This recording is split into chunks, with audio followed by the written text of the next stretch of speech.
مثلا بنقول بونجور، هيدي من عربيه، بونسوار، اورفوار، بنستعملهم كثير.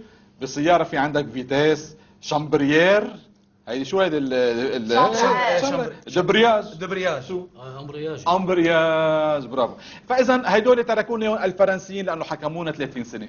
هلا في عندنا كمان غير مفردات مثلا، يعني هل هناك بعض رح فيني اسال سؤال بس هو شو بقول لك حيوان ولا؟ لا شو بقول لك حقير؟ شو الحكي هذا؟ لا لحظه، شو هذا؟ مو جايب لي المفردات هيدي، مو هي الكلمات. عفوا مسيو حلاوي، بس لانه طلعوا معي لا شعوريا. انا طلعوا معي لا شعوريا، ما نحن لانه حكمونا السوريين 30 سنه، مزبوط. فتركونا شويه مفردات، يعني هول نحن معلقين براسنا بعدهم هلا، فطلعوا معي لا شعوريا عم بقول له للاخ هون. مش قاصد انا، بس انه لك حيوان ولا؟ لا خلاص بقى شو في غير هاي المفردة اللي عم تقولها؟ طبعا استاذ مثل حلاوي. شو هات نورها؟ في كثير، مثل شو؟ في كثير، مثل عندك وطي بلورك ولا؟ ايه وقف على اليمين ولا؟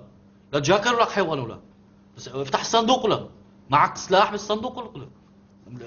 وين الشباب؟ من وين الشباب؟ هاتوا الهواوي، هاتوا هول المصطلحات، يعني هول عبر ال 30 سنه علقوا براسنا وبعدنا لا بنستوعب. بس في عندك في اشياء ثانيه مع حركات بالايدين كمان، مثل في اشياء مش مفهومه، مثل عندك مثلا شو؟